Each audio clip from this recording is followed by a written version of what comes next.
You want to test the audio? All good. Alrighty, we're rolling. Are we good?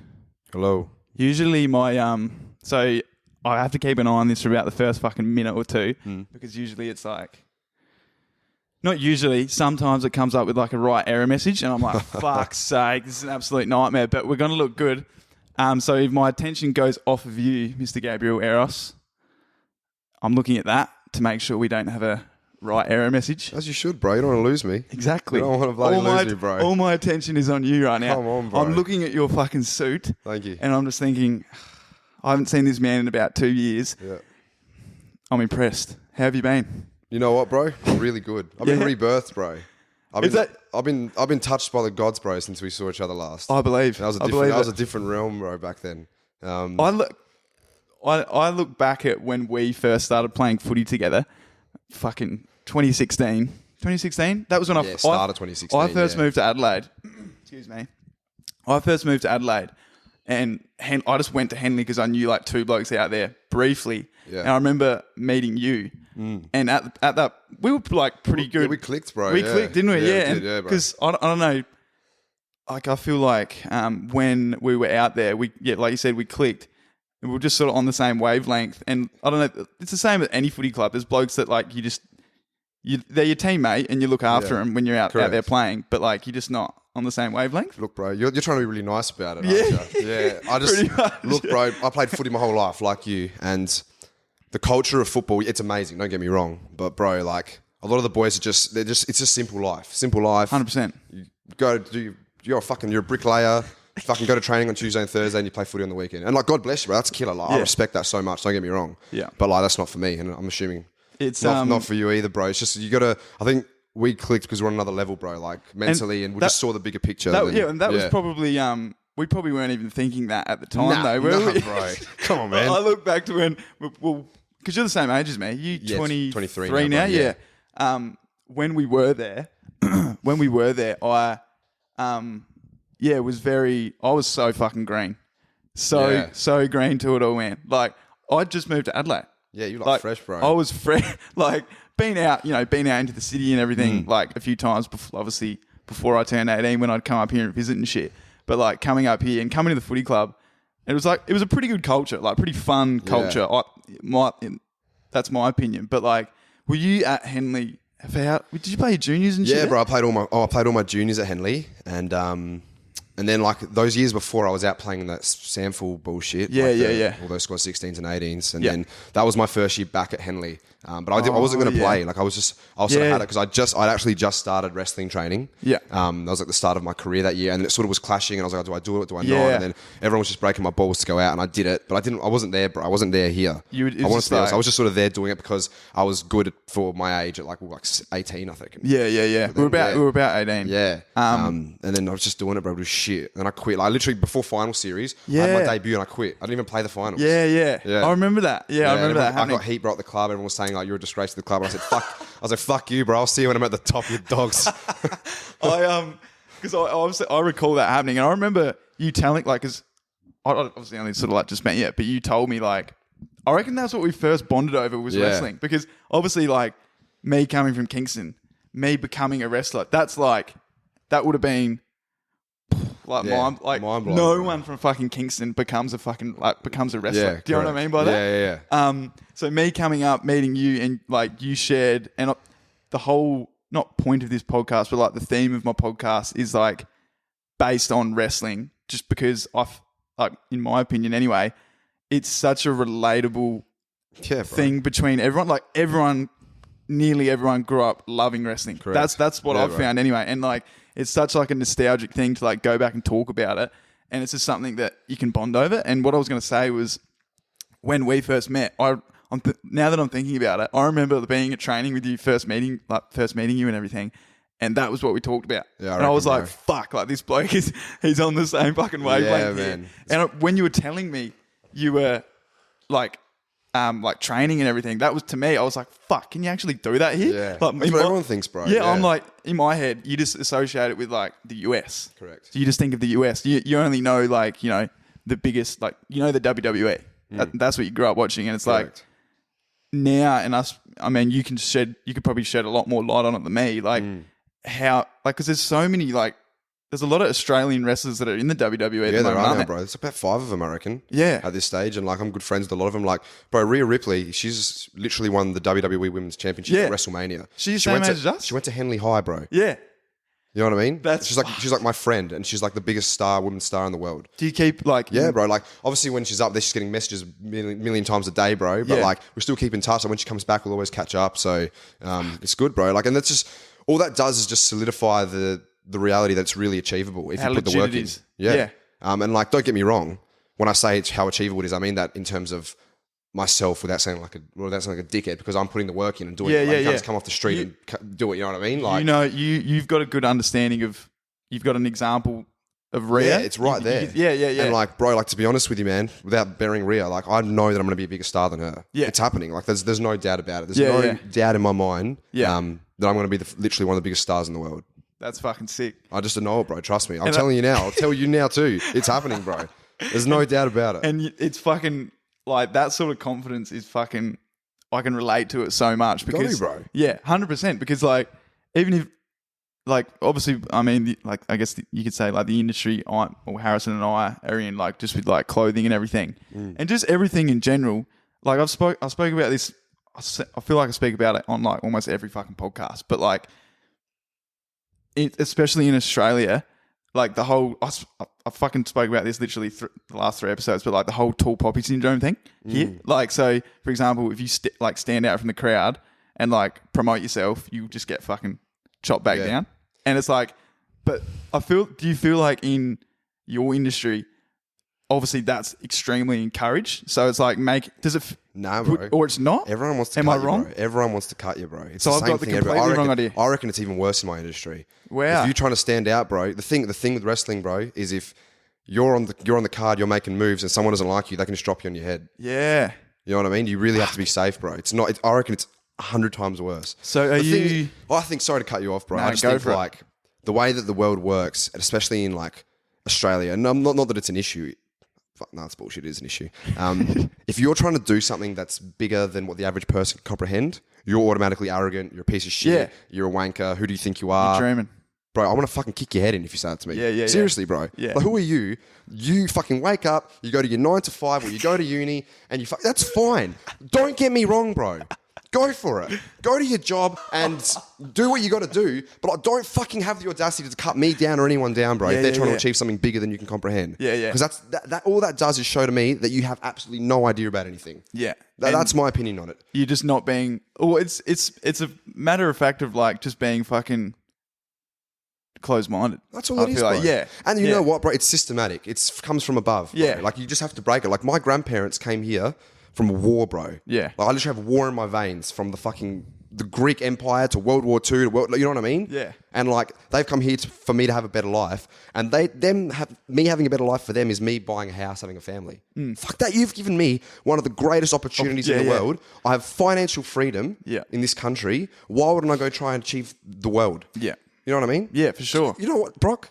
You can always come back and fucking get your shit house and your shit wife and your shit kids. You can do it, bro. Anyone can do it. I know. But you might as well have a risk on the way. Yeah, 100%. Come on, bro. That's fucking, you know what? That's fucking, I was already of that mindset of just fucking literally, we've been given the opportunity. We're so fucking fortunate to be given the opportunity. Like, we could have been born into something that was fucked. Correct. So, like, you get given this sort of opportunity of life. Like, bro. You're going to fucking do everything you can. You owe it to everyone to do your best to make it, bro. Yeah. And you know what? Don't get me wrong. Like, don't get me wrong. If you don't want to do something bigger, that's fine. I'm not telling you have to. Yeah. But don't cut someone down that is. That's all I'm saying. 100%. Regardless of fucking what it is they're doing. Yeah. Correct. As long as it be fucking good, you know? Yeah, bro. We're still rolling here, thank fuck. I'm glad we didn't miss all that gold.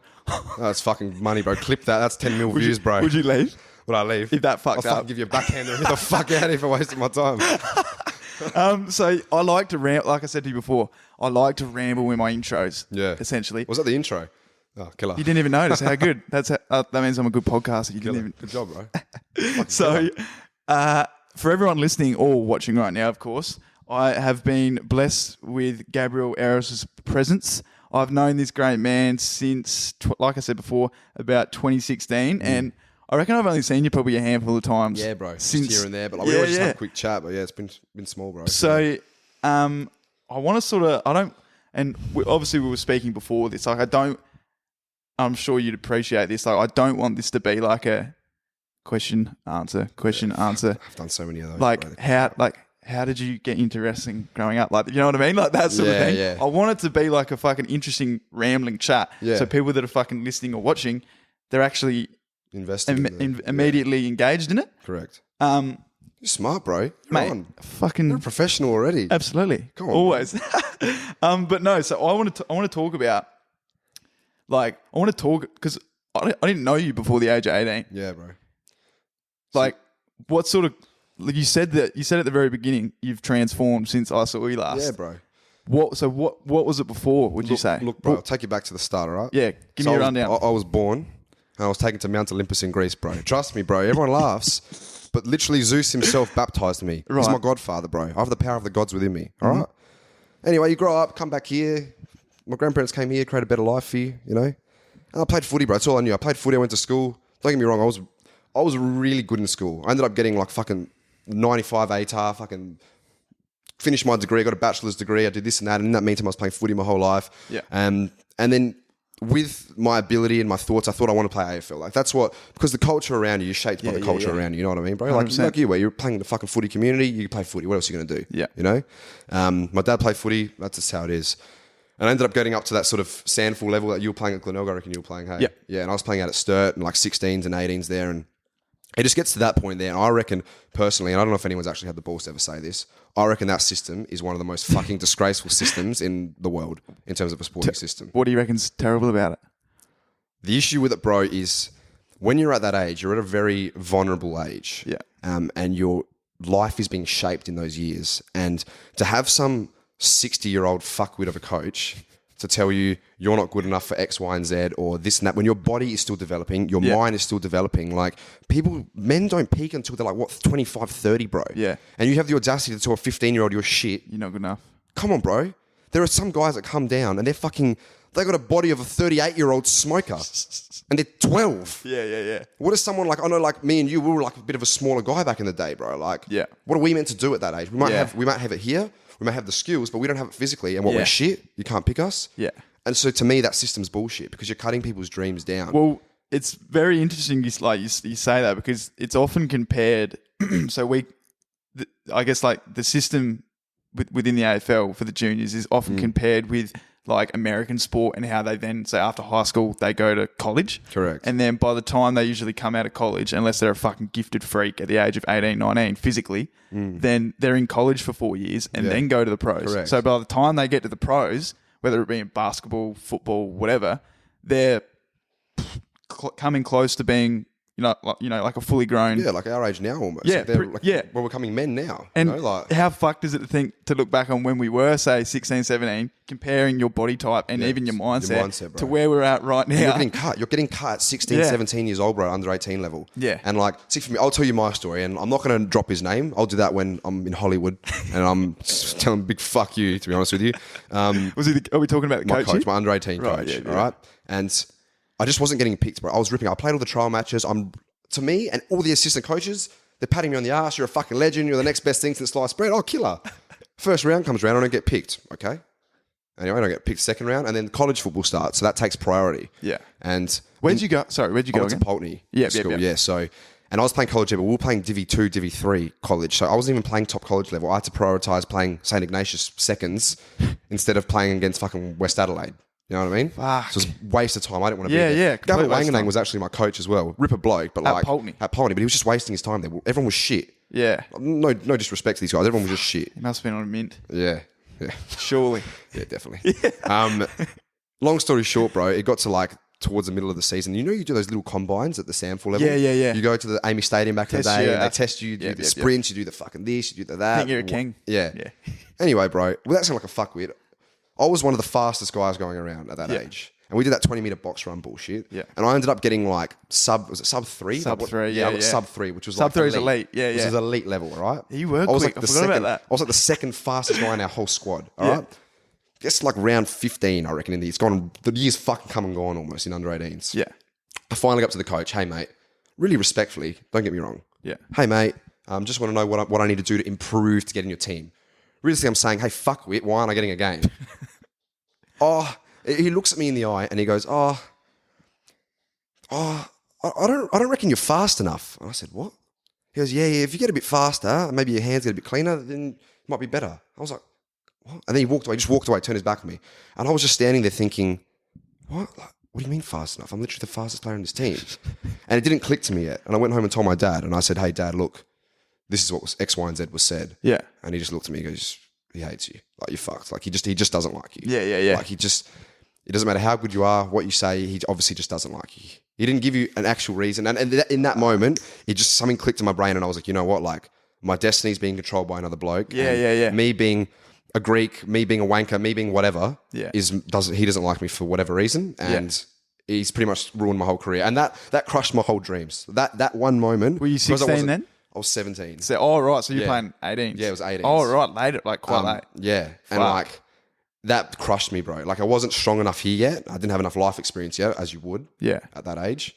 That I was like, fuck, I quit. Like, that's it. I can't do it. Yeah. I quit, bro. Fuck. In that moment, I just stopped. Were you like, well, obviously, because I didn't know you before then, so I only knew you when you were coming out to Henley to play and your heart wasn't in it and stuff. Yeah. Were you like, so you were full tilt passionate? Yeah, bro. I was like, I'm going to make it. Yeah. And like, whether I was good enough or not is irrelevant. Yeah. But like, you don't, one, lie to someone, and then two, like, the way he did, I can't even begin to explain to you the way it happened. Like, this, it was just, he just crushed me. He's just a fucking wanker about it. You know what I mean? So, like, I guess that does that bring us up until now, I guess? Like, yeah, well, then I hit 18, and then we were playing together. Yeah, and then since then, like you said, bro, I just had to find another outlet. Like I said to you, bro, take it back. I was gifted by the fucking gods. I had to use that somehow. Yeah. I had to use that ability that I was gifted with somehow. Yeah. And then my whole life, bro, let's go back again. Yeah. Like you grew up watching wrestling, I grew up watching wrestling, most people did. I never really grew out of it. And like what I loved about the wrestlers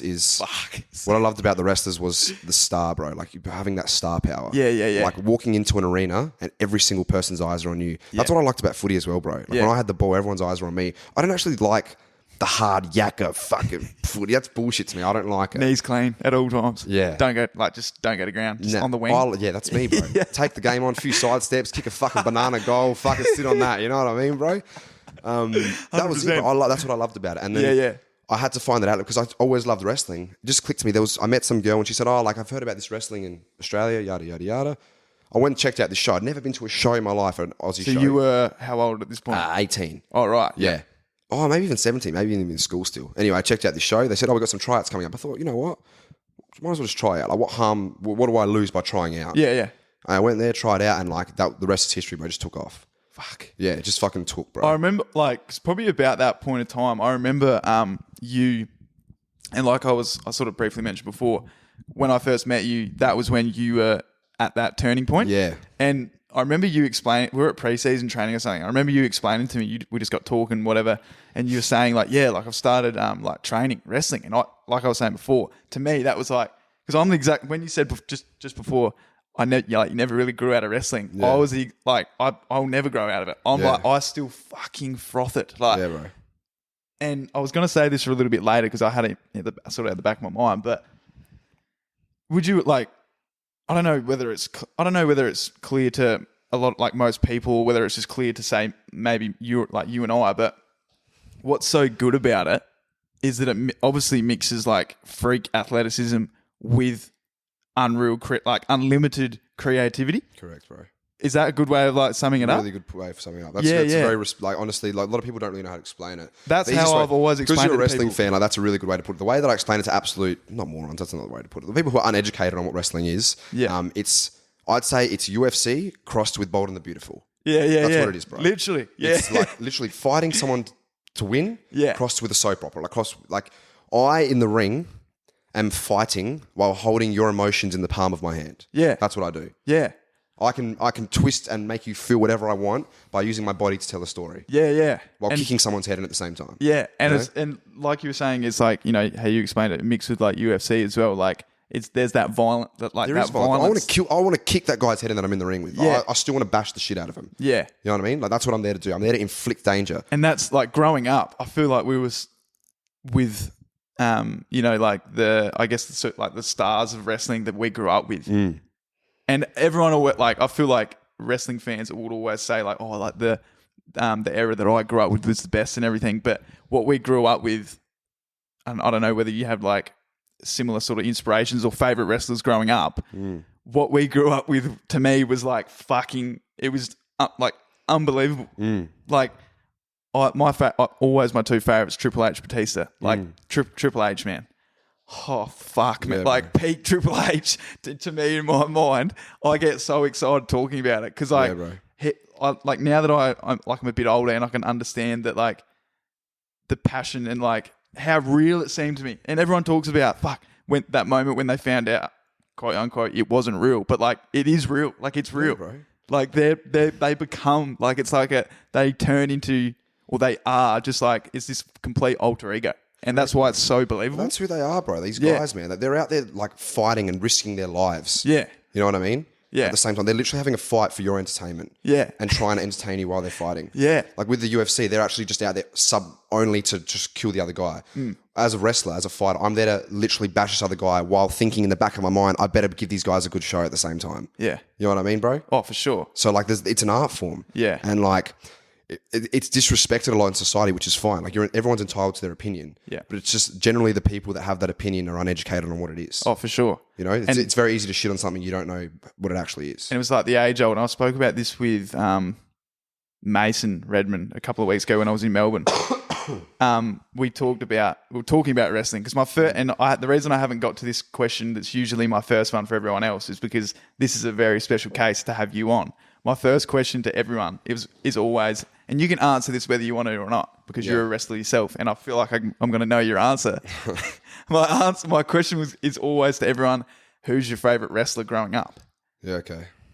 My favourite wrestler is me, bro. Exactly. Because I'm the fucking king of the wrestling scene in the world, bro. And as a wrestling fan, I knew that was going to be your answer. Well, and that's why I didn't ask it first. Bro. Yeah. Obviously, I took inspiration from people, don't get me wrong. Yeah. But the greatest wrestler on the planet right now is me. Talk about Triple H, bro. He's going to be my boss very shortly. Yeah. You know what I mean? I can't sit there being like, oh, Triple H, bro, he's going to be my boss. Yeah. I'm going to rock up to work, say, hey, boss, what's going on?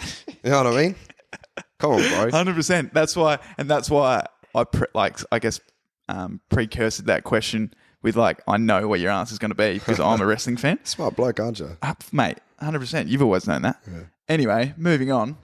When we were speaking, I guess like previously about, you know, you like me getting you in, I didn't want to bang on too much about, you know, your story of wrestling or anything because I know you're looking the future. You're looking forward and everything. So like I mentioned before, I'm fucking genuinely interested in what you've got going on outside of, you know, the ring, essentially. So you as an entertainer, can you sort of like talk to us a bit more about like your experience in Edinburgh and stuff? Yeah. So through wrestling as an entertainer, it opens a lot of doors for you, bro. So like, just for a sort of example for the world, you can look at The Rock. The Rock was one of the greatest professional wrestlers of all time. Great man. And from there, he's literally the biggest actor in the whole world. Because wrestling translates really well into acting and performing. Yeah. Obviously.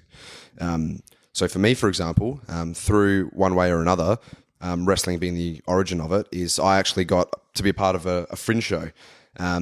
And it was literally a cabaret show. It was nothing really violent. I did use some of my wrestling skills in that, but I used mostly just the interaction with the crowd and I've never been to one. For everyone else hasn't been to like a cabaret show. What does that sort of look like? So it depends on the specifics of each individual cabaret show. But this one was like there's dancing, there's acting, there's We're running, bro. We're good. Dancing, acting, bro. Like it's like a stage show. It's like almost a musical with acting and we did a magic trick in it, bro. Like I literally put some girl in a box and stab sticks through her and somehow she lives, bro. You know what I mean? I'm a magician as well. Yeah. And the show really took off, man. It did really well in the Adelaide Fringe.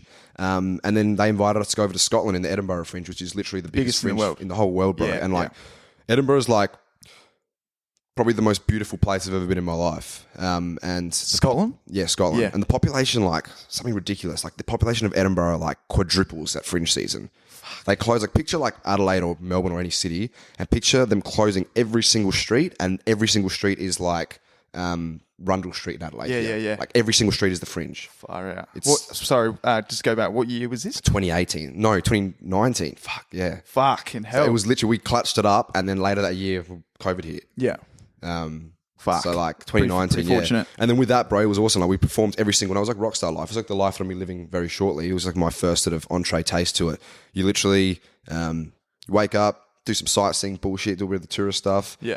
Go to your show, work your show, and then just party all night and repeat for 10 days. Fuck. It was the life for me, bro. So were you, and I guess is a good sort of segue into it now, your tag team partner. Yeah. Eli? Theseus, yeah. So did he go over with you? Yeah, he was actually the one who got the contact to get us into this show, and we did that together. Like, me and Eli as a tag team champions at the moment. We are like the most dominant tag team. I'm just saying, like, we're genuinely the most dominant tag team in Australia, and you know what? Probably the world at this point, because everyone else is closed down, bro. Yeah. And like, it's just a matter of time until the right person gets the glimpse, and then that's it. It's going to go from there, bro. Because the thing with wrestling is you have to stand out, like any business, whether it's clothing, whether it's musician. You have to have something that actually that separates you, gives you a niche market. Point of difference. And tag team wrestling, bro, it's a dying art, and we're the only two guys going around that have the psychology mastered for tag team wrestling, and it's what's actually rocket shipped our career. Yeah. To do it together. Yeah. And we're just two thugs, bro. They just kick people's heads in and abuse them in Greek. And people were just like, oh, that's really relatable, because I remember that dickhead Greek guy at my school. Oh, do you? Well, I'm going to kick your head in too, bro. Like, what are you going to do, you know? Yeah. So we did that together over in Edinburgh. How long were you in Edinburgh for doing the shows? We were there for 2 weeks. It was 10 shows straight. I think we had like, got there a bit early, you know, fixed our brains up a bit from the jet lag and shit. And then, just smashed it out. And then from there, we went and wrestled in Ireland. We wrestled in England. So when you're on the trip, you were doing we wrestling? Just booked it. We just like, we're over there. And the UK's got a pretty big wrestling scene, bro. So you just got in contact with... We just got in contact with a few promotions. We knew we had a few contacts through, because Eli actually trained with Lance Storm. He has a school in Calgary, Canada. So Eli did 6 months in Calgary with Lance Storm, like, who was wrestling in the WWF, the Attitude Era. Yeah. So he was trained by one of the greatest guys going around. Wow. And made some contacts over there, because people from all around the world go. And then, you know, it's all about networking, bro, like anything, like yourself, Fuck, that's... You saying that just reinforces the fact that we're on the same wavelength anyway. Yeah. But like, I always say to anyone, like, regardless of what you're doing, like, networking is fucking the king. Networking is king. Like, it's all about who you know. Correct. And like, I guess just and you don't want to be worried. You're not ever worried about like, fucking, how does this person perceive me or anything? But like, if you're just being yourself and you're confident in yourself, and you're around the right people and you're getting to know people, like, you know, shaking hands, whatever. Shaking hands, kissing babies, bro. Exactly. Exactly. Like, it's all about who you know. And like, if you're just looking like, you know, taking care of like, you're taking care of yourself and honing your craft, whatever it may be, then you're set on the right path. I have countless examples of where just small things have like changed my destiny, bro. Like, I worked this show. It was actually a really funny show. We worked on the same show in Melbourne with Sabu. Do you remember Sabu from ECW? Yeah. So me and Sabu, I was in the locker room with Sabu this night. Kendo stick. Yeah. Fuck. So I was on this show with like Sabu, funny enough. But wait, you're on the show with him? Yeah, we're on the same show. I've wrestled with all these guys, bro. Like John Morrison was back on WWE. I was sitting next to him in a locker room one time. No way. Yeah, like all these, everyone's like trips out, bro. Like, these guys are like my work colleagues, man. I sit in locker rooms with them, like go out party with them after the show. Like, happens, bro. That's when you're in this. It's cool. Honestly, it is cool. When you first, so sick. When I was younger, I was like, oh my god, this is the coolest thing in my life. But like, as you mature and you realize that you're an actual professional, and you realize that you're on your level, you're on their level, bro. Yeah, they just happen to have a different platform at this stage in time. Yeah, you know what I mean? Yeah.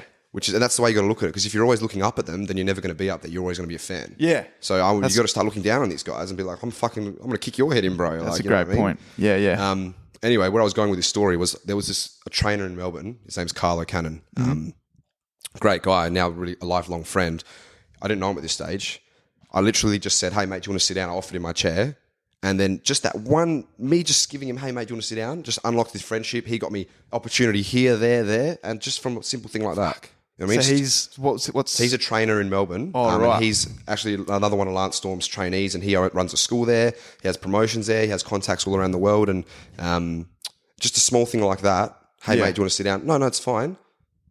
Looks after you from then on forward. Hey, this guy's all right. He's got respect. Yeah, that's it, bro. Yeah, you know what I mean? That's fucking crazy. And like you saying that now, I'm thinking about just the podcast we're doing right now. And so, like, for example, I reached out to you because I knew this would be a fucking great podcast to do, and I just wanted to catch up with you. Yeah, but like me doing this with you, me posting this, who knows what door that's then going to open for me? Or, both ways. Like really, bro. There might be someone that follows me, but then, or just whatever. I post a clip of you, and then it becomes like really noticeable on Instagram or whatever. Like, do you know what I mean? Like, that's why I feel like it's so important to fucking take every opportunity you're handed, like regardless of like, say how big the platform is or because all it is just like having that good conversation. That's correct. Keep in mind though, I will say this.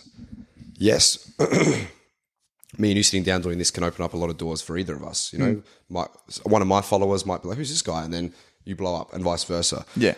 But I've gotten to a point, especially in wrestling, I don't know how it's like I can only speak on behalf of what I know. Mm-hmm. Wrestling hurts, bro. Yeah. Wrestling is dangerous. So someone saying to me, hey, bro, do you want to work my show for shit money? No, fuck you. I'm risking my life for your show. Yeah. Yes, you give me an opportunity, but I want X amount. Yeah. Or no, this looks like dog shit. I don't want to associate my brand with this. Yeah. That's another thing there's what we're having there's a very fine line. We were having a conversation and obviously just over the phone when we're talking about you coming on and everything. And you said, pretty much just to, I guess, precursor.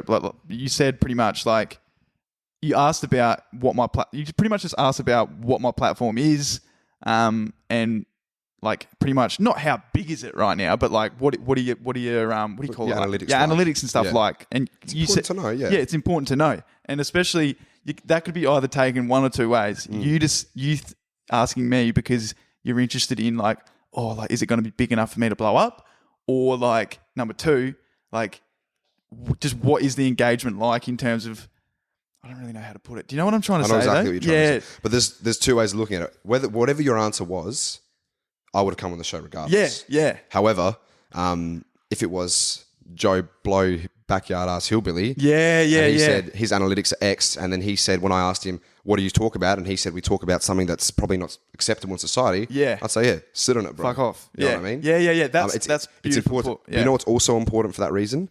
As a professional, which I am and which you are, if I say to you, hey, what are your analytics like? And you say X, and then I get on the show, after the show I say, hey, what were your analytics like for our show? Yeah. And then you go, oh, my numbers were down. I'd say, fuck. Sorry, bro. Like, let me come on in the future. I'll fix that. As a professional, I want to improve your numbers, bro. Yeah. You know what I mean? Yeah, for sure. And I want to associate my brand and my work with good numbers and stardom, not, you know what I mean? So it's important to actually be aware of what's going on. And I feel, especially in like what I'm in terms, what me and Harry are in together in terms of like clothing and events, like you can look at the whole analytics side of stuff as being like, oh, like you don't want to worry about it. But like, the fact of the matter is, like, it's fucking important. Yeah, it shows growth, bro. It's important if you're growing. Yeah, it's important. Like, but in the same time, you have to be in a well enough state of mind to not get caught up in it. Like, and then, like you were saying, it's a fucking fine line and hard to balance because if you're getting caught up in it, then you're taking your attention away from what you're actually, the thing you're meant to be working and improving on. Because the numbers will come if you're doing good work. Yeah, exactly. So you can't get lost in it. But at the same time, a small tweak to why are my numbers shit? Yeah. And then you make a small tweak. Oh, they've gone up. Let's keep doing that. Yeah. You know? Exactly. It's very fine, bro.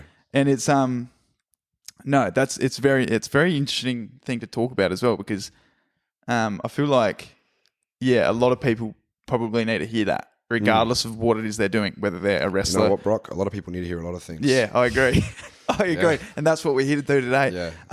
I guess like in terms of you coming home from Edinburgh, so that was when in 2019 was that? Was that like about September 2019? Right. So pretty. Right end, And so you come back and you were just doing shows. Wrestling. We're back wrestling here. And then like when in Ireland, for example, there was like a company over there called OTT, which we made really good networking, and we met the coach. We trained at their school. Yeah. Whenever we're back there, we're booked on their card now. We're booked on their show, and they draw like 3,000 people, man. They got big shows there, man. Yeah. But it's just getting over there again. Yeah. Is the thing. And then as soon as we've done all this networking, we've learned all this information, COVID hits, and you're locked down, bro. It changes everything, especially in a performing industry where wrestling's heavily based on crowd and interaction with people. Yeah. I refuse to work in front of no crowd. Yeah. People do. WWE do, but like they do it in a very professional and because they have the endorsed platform. way, and also they have millions and millions of viewers online. Yeah. When you're working for a local show or X, Y, and Z, it may not be worth risking your life for Yeah. no one there or shit money because they can't get any money from the door, etc. Yeah.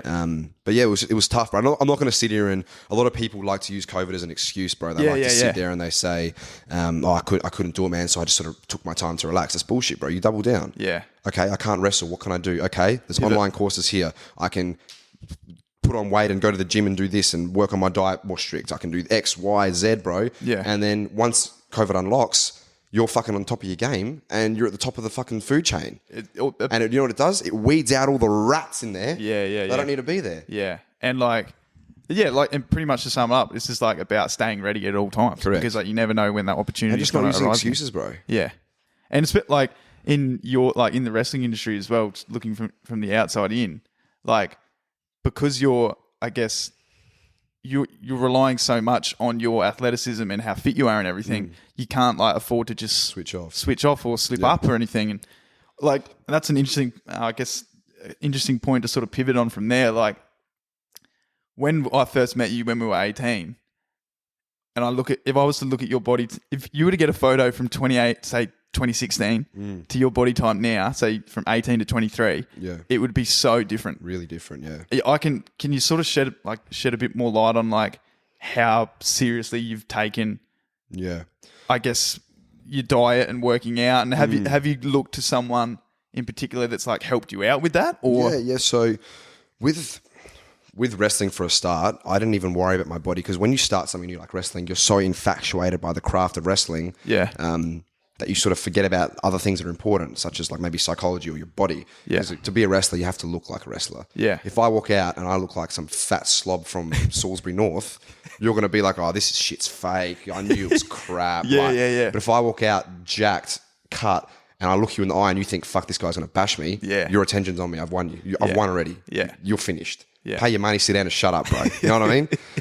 That's really important. So I got to the point where a lot of people got behind me. They saw that we were sort of making good moves. And Chris Basso, who's actually my first and one of my first trainers and at Riot City Wrestling there where I started, he sort of took me under his wing and sort of helped me in the gym. Because I had no idea. Like a lot of people start in the gym, bro. You got no idea. You go on YouTube, a few bicep curls, a few squats, a few this, and you're fucking wasting your time. Yeah. Because you're risking injury as well, probably. Yeah, you have no idea what you're doing, bro. Yeah.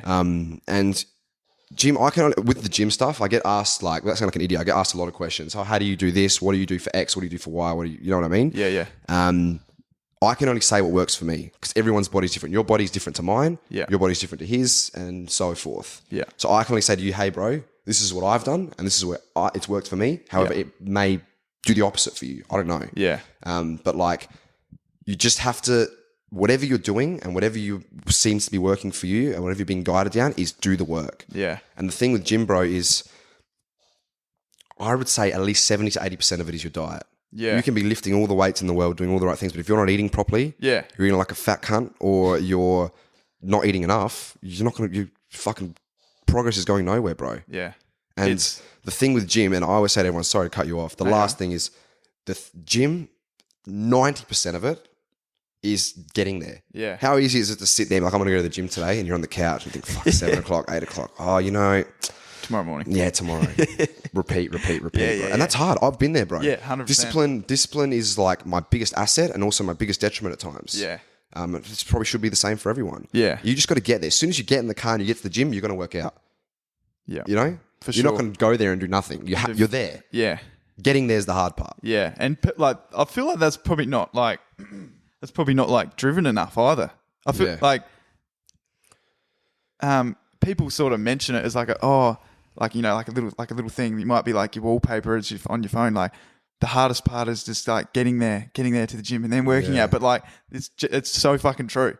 Like you said, you get there, you're not going to be in the gym sitting there doing nothing, getting in everyone's way. And even if you get there, you've won. Yeah. You've won here. Yeah. Because as soon as you don't go, bro, you get down on yourself and you get in a slump and it gets worse and worse and worse. But just getting there, you think, okay, I've got here. Snowball effect. Correct, bro. For sure. Both ways. It's it's a very sort of interesting topic without we could fucking talk about that all day, to be honest. But I guess so. Yeah, going back to where we sort of got up to. I just started taking it really seriously. I just thought it took me probably 2-3 years, bro, to be honest with you, of wrestling. So until I really shit. Yeah, I need to fucking get my body in. I got to get my body going. Yeah, because obviously, just looking from the outside in, I've always followed you, always seen all your stuff and everything, sort of seen you progress, I guess. So 2020, all last year, all the shit happens. Was wrestling like Riot City Wrestling? So for those who don't know, Riot City Wrestling is based here in Adelaide,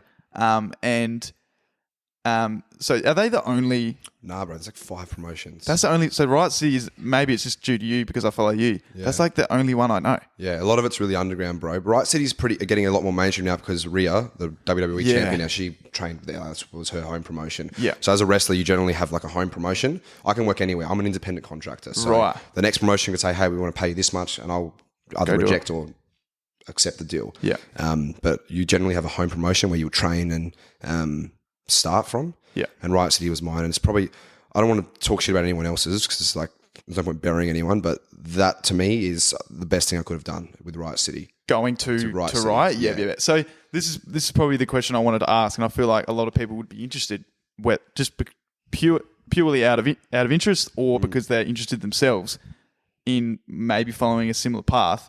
Did you just like roll up and say, let me train here? Nah, so there's tryouts. They hold them 2 or 3 times a year. Right. And you have to try out. Okay. And then you get in. But let me say this, bro. I've been wrestling, 5 years now? Yeah.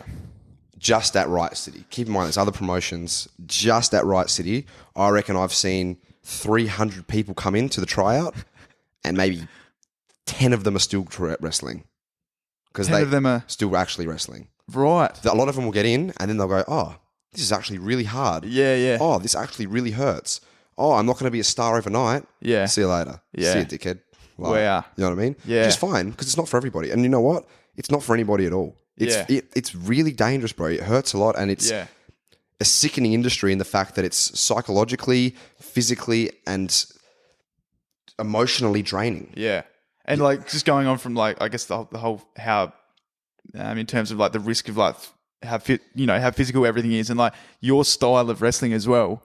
I mean, fucking, I don't know whether it's smart to even compare your style of wrestling with someone else's, but you're essentially, I've never actually seen you wrestle. That's why I'm saying next Sunday I'm fucking keen to come. You're a fucking dog, bro. But you're high risk, high reward type. I was back in not anymore. I smartened up, and I thought, why do I have to risk my life doing that sort of shit? Right. If I can just stomp someone's head in and stay on my feet. Yeah. So you learn over time. But yeah, originally, bro, in my first 3 years of wrestling, I got more injuries than I did in 10 years of footy. Wow. I broke my ankle, I broke my thumb, I've broken my nose twice. Fuck. I had my nose, bro, one match.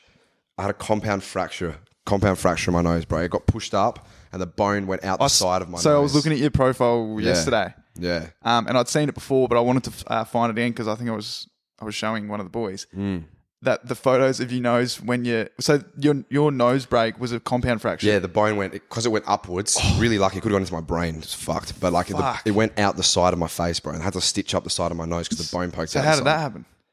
Dude, I was in a fight, and someone landed on my head and pushed my own knee through my own head, and I kneed my nose through my fucking face. And everyone's like, oh, yeah, it's fake. Bro, so when it happened? I was like, I'm going to die.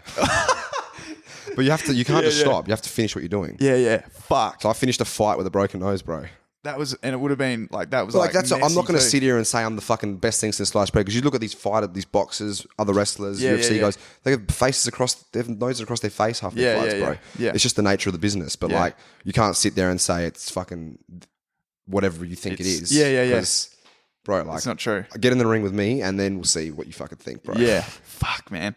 That's crazy. I guess so. From there, so 2020, obviously we all fucking know, without rambling on about it. We don't want to talk about it too much, but it is what it was. Happened. Fucking so what? Where are you at now?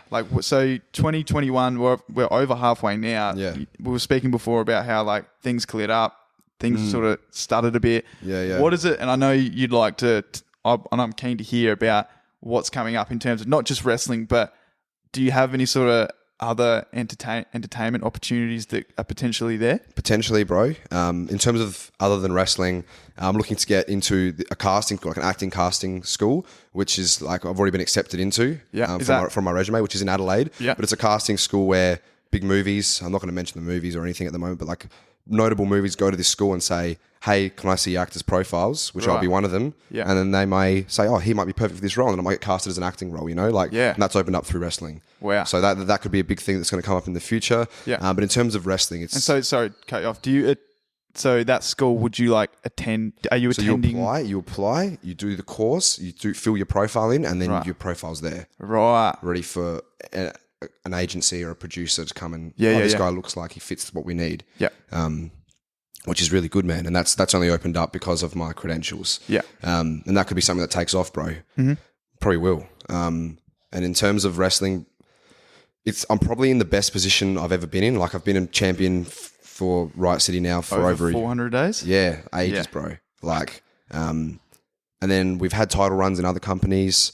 Yeah. We just signed a contract in a Melbourne company. Yeah. But that was looking good. But it's at the moment it's just up in the air because of they're in and out of lockdown. So it's all subject to actually getting the ball rolling. But in terms of where I'm at and my brand's perception by the public, it's as good as it's ever been. Yeah. And it's just going to keep growing because I think people are starting to know, and like genuinely in the wrestling community, even outside the wrestling community, people have started to notice, hey, who are these guys, man? Yeah, These guys are stars. Yeah. And I think we're next in line to get signed and go to the top. There's no doubt in my mind. Yeah. And people are really starting to notice, and that's why it's all really taken off. It's like, shit, we better follow this guy. We better look at this guy. We better watch the show. We better book him on our show before he gets signed and he's out of the country. Yeah. That's where it's at, bro. Yeah. Which is good to see, but as it fucking should be. That's what I think. Absolutely. I'm not going to sit there and think, oh, thanks for the fucking opportunity. Like, look at me, bro. Yeah. Look at the state of me. Look at my work. Fucking get me to the top already. I'm not waiting, bro. I like that. You know? For sure. And I don't even like... It's actually fucked because we've been already talking for over 45 minutes. Oh, shit. How cool. So, I don't even, you know what? You've answered that question so well in terms of like tying everything up. And I guess the way I'd sort of like to finish as well is for everyone sort of listening. I feel like you're a very, very good example in terms of just like, and I'm stuttering a little bit here because I'm trying to figure out exactly what I want to say. Nervous, bro? I'm making nervous. You made me so nervous, brother. But I'm trying to figure this out in a really short, simple way so it gets my point across. I feel like, so this whole show and what it's become over time, this podcast, what it's become over time, is all about just like figuring out what your purpose is. Yeah. And fucking being you, essentially, like just doing whatever the fuck you want to do. Correct. Regardless of where you're from, fucking how much money you got, what your friends say, what other people that don't even know you say. You're just fucking doing exactly what you want. Like, I feel like you like epitomize that so well. So, to be honest with you, man, I reckon we can fucking finish there because I don't want people to... this is exactly what I want them to take from it. Yeah. And I just think, can I just cut you off? Fucking go for it. You can do whatever you want, mate. With someone's like the cliche that we've just sort of gone over. Realistically, it's just really following your dreams and goals and not fucking taking it from anybody and just putting your head down and doing the work. That's all it really comes down to. Yeah. Having your discipline, doing the work will result in your goals. You have to believe in yourself, bro. And if you have the courage to speak it, it's going to happen. You just have to do the work. Where it comes back to is the support, and everyone needs some sort of support. With small businesses, I'm a small business, you're a small business, we're all small. I forgot about this bit. We're all small businesses, bro. And what makes me sick in society, and I'll fucking say, I don't know if people have the balls to say this sort of shit, what makes me fucking sick is there are people in your community like Brock, like me, like the musician next door, like anyone that are out there, they're grinding, bro. They're trying to achieve their goals, man. They're doing everything they can every night to fucking achieve their goals. But people sort of look down upon that. They sort of think, oh, what a weirdo, he's doing this or he's doing that. And like, they don't give you the follow. They don't give you the like. When that like or that follow could be the difference between you making it and whatnot, or the next person seeing your shit. Yeah. It means everything. Even though they do appreciate what you're doing, they just don't want to show it. Yeah. Sort of thing. And bro, like, your like, it means nothing to you. You like the dumbest shit I've ever seen in my life on fucking social media, and you don't have the fucking audacity to like someone who's risking their life or doing the time. Or there are guys, man, playing music. They're fucking practicing every single night. They're playing dog shit gigs at pubs in front of 7 people when they're extremely talented. And you look at them, fuck him. You went to school with this guy. Follow him, bro. Yeah. Help him out. Yeah. But no, you want to watch your fucking Bachelor. You see some fucking idiot. Oh, that's funny. Let's follow him on Instagram. He's done nothing except for show his face on TV. Yeah. And you'd rather like or follow someone like that as opposed to someone who's fucking in your community, bro. Grinding. Putting the work in, your follow or like means nothing to you, but it means everything to us. Yeah, I'm not going to sit here and beg for it because I don't give a fuck about you because they're going to come anyway. One way or another, they're going to come. But I think people really got to keep that in their mind. For sure. That it actually means a lot to someone, you know? Yeah, for sure. And like, I'm not just saying it for me because it's going to come for me. I know it's coming and it's already come. But like someone like the next door neighbor or fucking Brock or whoever else, that could be the difference, bro. Yeah, for sure. And it's having that respect, man. And it's like putting your own shit aside and actually like, because there's no shit to put aside. You're sitting on your phone anyway, you dickhead. Just press the button. Like most of the time, it's like people will be like, oh, and I know in me sort of, I'm at the point in I guess my life now where I'm like, so here's an example. So there'll be another local clothing brand that'll pop up and they'll say, follow us. And then I'll look at them and I'm like, oh, I actually like, this is actually pretty cool. Yeah. So I'm like, time's gone like in the past, I would originally be like, oh, I don't want to follow them because it might hinder what we're doing. Yeah. It's very easy to think that. But then you got to actually think about it. It's like, fuck, I actually like their stuff. Correct.